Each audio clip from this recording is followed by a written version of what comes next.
April की तांग तागन तो April 12 Sumang लाते Manipur state Sumang ला council ना इंटरनेशनल की थाक का ऑब्जर्वेशन तो जो पालन तो जरूर निमित असिदा काय खम नजर बाय कोई की तो खोंगनांगोंग ओजा निमोइन बंजरबदा एसाम मनिहार ओजा की संगा युम असला कोई मणिपुर स्टेट सुमांग ला काउंसिल की थोंगी सिंगना लाक्सदन ओजा बु काय खम न उत्सव अमसुंग सुमांग लीला इबयाइमा एवार्ड असि लोबी नमगी दमकता लाक्सबनी अहाम मक्ता ओजा बु खुनजरी ओजा से तसेंगना इखोइना काहिना सक्ताक्तरबसु जिजि हिंगलिबो ओजा गुरुसिंगना तोदे दोना खंबिरबनी मियामना तोनाबा साबा हरगसु खंगनाबा डेकोन साबा हरगसु खंगनाबा तोंगानबा लीला कया मियामना नुसिबखबा अनबा लीला कयादा मणिपुर की अमत ngairiba art form courtyard theatre हरिबा अखोइगी आइडेंटिटी अखोइगी मणिपुर असिगी सक्तम खरंबा आर्ट फॉर्म हाइतारदि सुमांग लासदा सही निफु यांखै हुंफुएना कथोकपिरक्लबा दुगुमलबा ओजा असिदा ओजाना सुमांग लादा कथोकपिरपा मदुगी मागी तविमल ओजाना पुन्ना लोइनना लेखतनरकांदा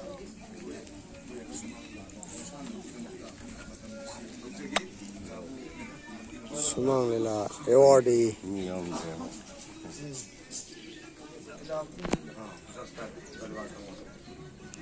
ไม่ใช่เลยไม่มีใคร 说了谁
Manung dama changbiro. Oja changbirgera.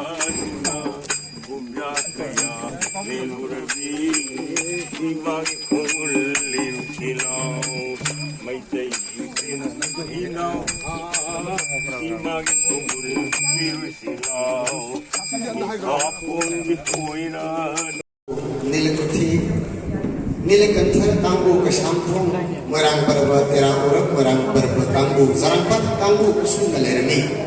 Kara Thekara Pada Babu Party Sau Party Zaiti Party Jagasin Taku Party Pocket Mar Party Asina Chingmani Hojik Shu Mom Asi Adum Zanari Asuna Lamda Mida Tokai na Dila Tarumba Asigi Kudong Chadru Kayamatam Kui Namayok Aduna Laki Kudong Chadra si Karta Suko na Kandana Nising Amaga Samapan Budraga Matwe Adwaida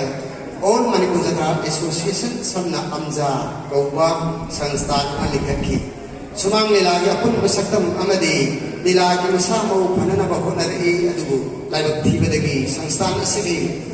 Hoburush in Maraka Sumang Nilago Sinna Kambi Daba Members Sinna Masing Yamak Badagi Nilaro Yamasung Tumisigi Maraka Yet Nabalak Badagi Nising Samapan Budraga Mapan Adwaida Late Nabaga Sapanaki During Amro Nising Samapan Lapipuni Power the Inglami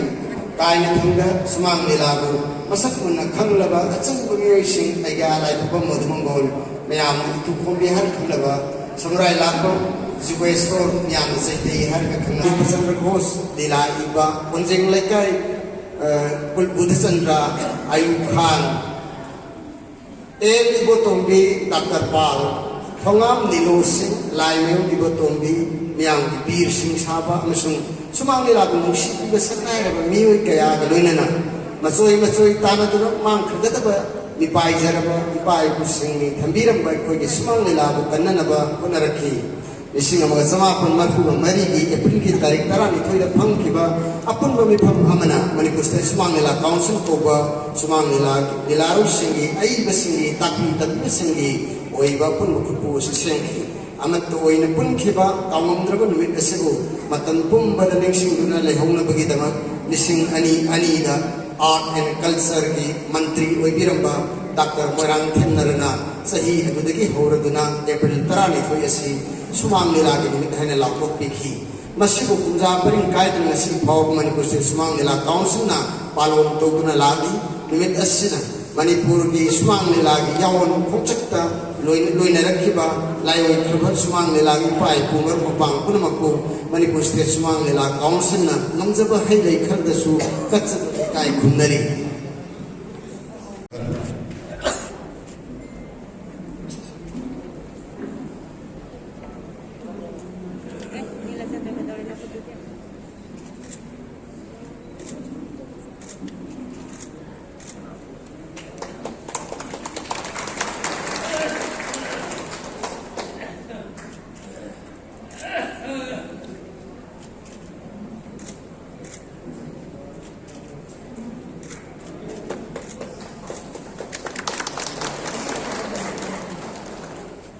ꯑꯩꯈꯣꯏꯅ ꯎꯠꯆꯔꯤ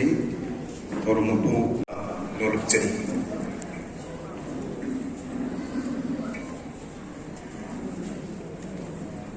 सुमांग लीला कौबा लारिक अमा सुमांग लीला के निमित्त फोंगबगी थोरमनी सतरिबसी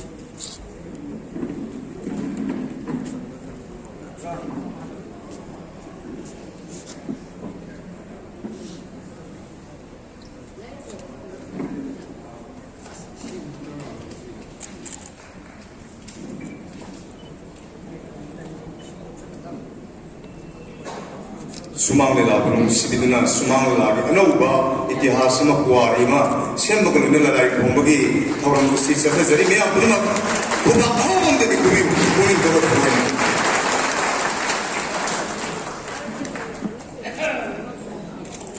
अगचरी मसगी काय नजर बिसिना like असी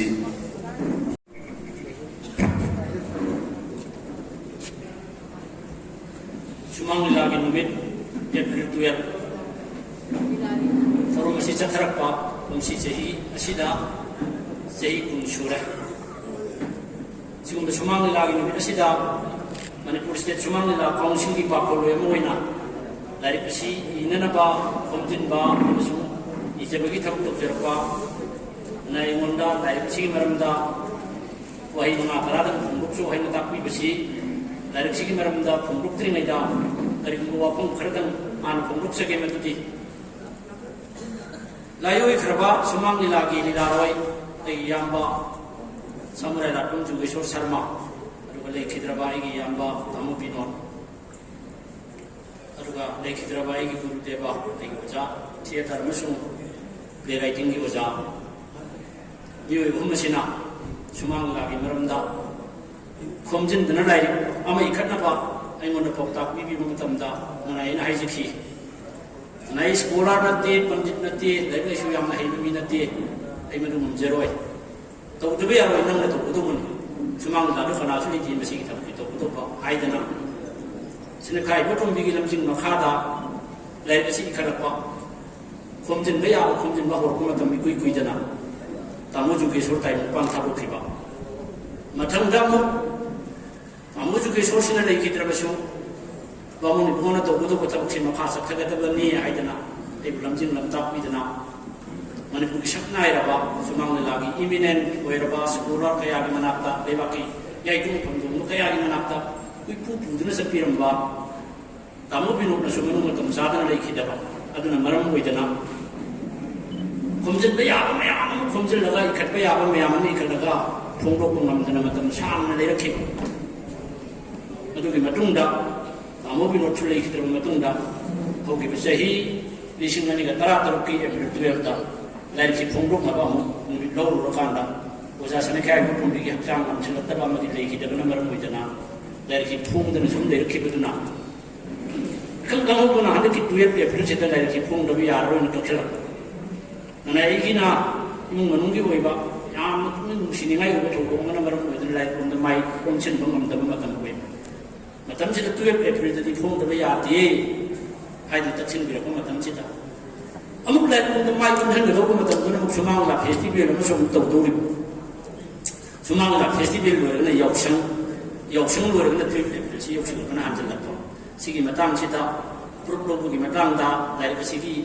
Tijana Pajana, Fung, Matam, Matamata, Pongota, Matam, the Fung, the Dia, the Idana, Laiti, Hujip, Fung Amatara, of the Laiti Protana, the Kuimanta, lifetime dance at the end of the Sumanga Council, the place cut down Matana, did not in your given. And the Laiti Banani Matanga, the King Masagi, Matamaki, Matanga, Karida, Masagi, Unkap Munchin, some Tokunchin, Tobudo, Karadi Lady, and the Fung, the Pongosi. Aduh, bukan contoh sini dari si Fung sebetul. Yang menungai di beti lain masih kalau terus hidup sini terus macam dia apa, semua lagi sangai apa, ini nama apa, ini benar ini untuk dana lain sini. Hey, kana, kau ni bising dalam kongzai nama macam lain pasal dok sering sini ada betul nyarungai enma. Kami merenung pada kami merenung dengan yang sahaja ini. Kau ini, kami sahaja mesti mai sahaja hari. Orang mai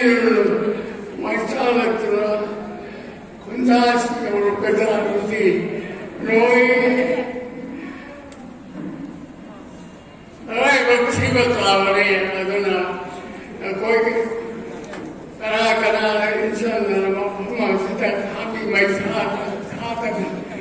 Eropa Selatan mereka atau bah amuk tengah ini kau wah macam ni kau cuma Eropa Selatan debani aluda malam pagolakan malah nu kami menjauh pun kami merang soy hai, aku orang tu ingat yo, ya, no, kami nerapam kami merang laut dan kami mertawa, hai, kari umada soy dan no, mesti tahu dan tahu tara budi, kuterai bertawa asna, natawa bertawa baru iram pakai jadi Nete tua, koi malu, aku lakukan lana hungguna, kami mesti pengemudi. Hai bagi list yang berjaya, intangible berapa, shock menderapa, mama lepa menderapa, tangga mama kuiga, ada gua punaya magi cultural heritages kaya hidup bagi program si UNESCO dan lawi. Madugi manungga laibok pabadegi aikoigi natta sankritana hariba se adugi list sankrit maduna aikoi pentu adra manipura se natta sankritana cultural heritage of humanities da sangraga aikoigi di karam ba adugi list sanba yaba tangaba arthong kaya leidi bage madu aikoi khandok chumdra Halbagi wapun aduda lakzarabada ani katle. Amana majai kunai lai harau. Lai harau ba hari ba tradition se mase intangible cultural heritage of humanities da. San bese tengal labani ya na tengal labani maati hana salam lagada bani. Amadi leipaki koi ba kumhei ki martana Sumang Lila Ashisu Cultural Heritage List Chelagedabani Ani Asi Katama list lairaga top in the list lairaga intangible cultural heritage of humanities do maduda aikoi yauna honagadabani adubu aikoi gi London sigi kunai sigi aikoi gi karino kinthaba hayim to piene haidana rabona sarga kana naba kaira tharange na hairaga hayeng ene sumlai badagi sigi bana hanba adumaina Tangraba iral loyariba, aikoi ki identity loyariba, aikoi ki culture ki horukum loyariba, lai harau babungasi, sanbangam na nalibase, mas aikoi ki iran. Maramaduna, lai harau ba amadi, sumangila aniya sidi, nahana janul tokagani, adubu aikoi konadi, adubu magi wakalom na sansilaga, aikoi sumangila bu. Intangible cultural heritage of humanities da yauna bagi namakta akan matuna magaloina ngasigi sumawilagi namit asida wasakta magaloina na ay koy punna sanction minaba tama kadaba leire hay betu matinjogi kudaw sabu to lokje ay koy hangin na ini thona phampam langda lengsim dringega mesigi sumlaba puari ga sawana dulle horgadaba ini thogi sikes ki warwal bibi nabagi namta photo section amatan lobi namina ai ap som yawjo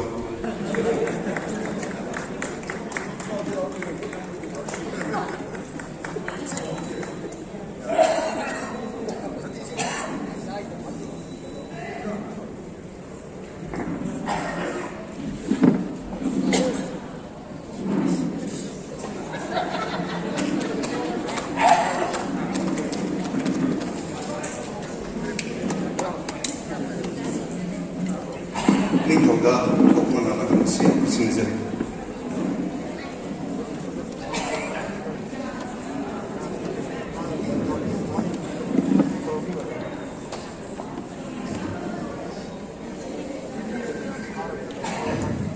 Yang penuh menjadi besi bagi Sumang Lila di Unsuba Durma Sumang Lila di Mapokmi Sumang Lila di Haidul Panglinda Kembrigi Kang Tara Githoy Benar-benar na Igoyama Award Presentation 2021 Sigumba Kalau masih ada Nihahan kumugtada tigbiri ba mayang ilay mayang pamda si kwigidi sa hiloy banumit hayeng si sajibu ginong panda sa ihawgada ba aduna ari sa hinaloy ba ano sa hinalagada bagi ilay samang kimapamda ihalhang kumugtada nagitagi may pagpawdin pijari makatara ko da kasi kumba Kalau masih Presiden orang langsung BDB, Infal Isgi ada kesagi kau pemilih ba kait mazarabi lagi baru PB Mola Dewi hari kait mazari, macam dah spesial guest ke pemong lang langsung BDB ba, itu namanya ikut nonai kait mazari ba, Padma Shri Awardee, Shri Wali Barnaba. Udyogit Manipur Nadi Theatre की legend होने लगी मेरी बात जब उसका जुर्मजरी अमदी किसी के सुकुंबा जाओ न बस संगे नसीबु थंबीरंबा मागी मपोक मिनी अदुना असी कुंबा नुबिला सिदा मागी लेके सोए में कसा हाइजक रे हाई बा इतनी सुमांग लीलासी मसी किसी की पिबम सी योगिन गाइदा मसोई न लेरंबा Matamduda teknikiba awaga mayam matamduda hangiba ikai nusiba yanaba mayam ringba tukidaba mayam aduna madugumba Sumang Lila para subana hingana bumana biramba matamadugi ahalaman sing layoy khaba ugyogdi hingiba suwanaba mayam puno mapangda suway ni kong nanukurunjari makhoy na ilabagita magkagasi ay kwena sige ko Sumang Lila se sige ibang sila ko na ubo punjaba aduga yengba phangjabani haibasimasu aikoina akoi khudimokna yabam thui aduna sumang lila gi damakti magi mara haiba tare magi rulse yam sangna tagre asai ai mangda ngambi khiba speakers nasu bari chumna thambikre yam sangna tagre mase thorol kyagi mamangda sahabi boduni khage bagi matamda aduni kabir sungi matamda chandrakiti gi matamda surasat maharaj gi matamda sumaina matang lakuduna adudagi amusu aikoigi laikai gi kunjona lairambadagi amuk district level dagi state ki level da even now the state ki level dagi akoi national ki level ho yore na hajabi ai maram dei ko sumang de la se di kapal da su yamna pamna ba